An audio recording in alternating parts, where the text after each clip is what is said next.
এই আদানি আম্বানির দালাল হুঁশিয়ার সাবধান। এই আদানি আম্বানির দালাল হুঁশিয়ার সাবধান।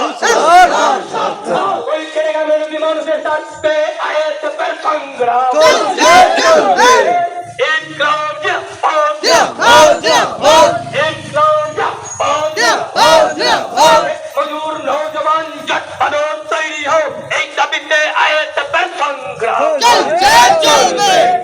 মজুর নৌজওয়ান জট বাঁধন তৈরি হোক, এই দাবিতে আমাদের সংগ্রাম খেটেখা মেহনতি মানুষের স্বার্থে নগদ সংগ্রাম